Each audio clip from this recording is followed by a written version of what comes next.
High, you are listening horror story. Chowdhury বাড়ির অন্ধকার। বাংলার এক প্রত্যন্ত গ্রামে বহু পুরনো একটি বাড়ি চৌধুরী বাড়ি। শোনা যায় একসময় জমিদার চৌধুরী সাহেব ওখানে থাকতেন। তার মেয়ে মাধবীলতা এক রাতে হঠাৎ নিখোঁজ হয়ে যায়। অনেক খোঁজাখুঁজির পরও তাকে পাওয়া যায়নি। তারপর থেকে বাড়িটি খালি পড়ে আছে। গ্রামের লোকেরা বলে রাতে সেই বাড়ি থেকে মাধবীলতার কান্নার আওয়াজ শোনা যায়।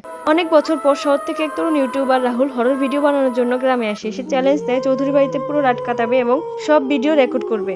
রাত 10টা। রাহুল ক্যামেরার টর্চ আর একটি স্পিড বক্স নিয়ে বাড়ির ভেতরে ঢুকে। চারদিকে ঘন অন্ধকার, ঝুল আর ধুলায় ভরা দেয়াল আর দরজাগুলো কড়কড়া শব্দ। প্রথম কয়েক ঘন্টা সব স্বাভাবিক মনে হয়, কিন্তু হঠাৎ রাত 12টার পর থেকে অদ্ভুত ঘটনা ঘটতে শুরু করে।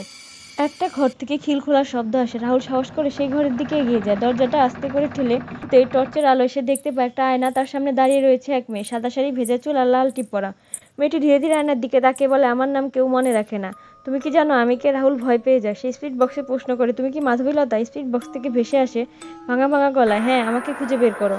ঘরের মেঝেতে হঠাৎ করে একটা জায়গা গরম হয়ে ওঠে। রাহুল ঘুরে দেখতে পায় সেখানে পচা কাঠের বাক্সের মতো কিছু একটা। খুলতেই বের হয় একটা পুরনো চুরির বাক্স আর একটা রক্তে ভেজা পুতুল। আচমকা পুরো বাড়ি যেন কেঁপে ওঠে। বাতাস ভারী হয়ে যায়। ঘরের দরজা বন্ধ হয়ে যায় নিজে নিজে। সে মেয়েটির আত্মা আবার সামনে এসে বলে, আমার আত্মা এখানেই বন্দি, মুক্ত করো আমাকে। রাহুল হতভম্ব হয়ে পড়ে। সে সব ভিডিও রেকর্ড করে, কিন্তু যে মুহূর্তে সে বাড়ি ছাড়তে চায় তার ক্যামেরা বন্ধ হয়ে যায়।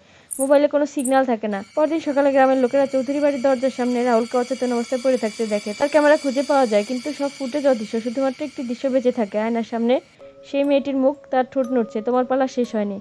ধন্যবাদ সকলকে। ভিডিওটি ভালো লাগলে চ্যানেলটি সাবস্ক্রাইব করুন, লাইক কমেন্ট শেয়ার করে পাশে থাকুন। ধন্যবাদ। অদিতির সাথে থাকুন।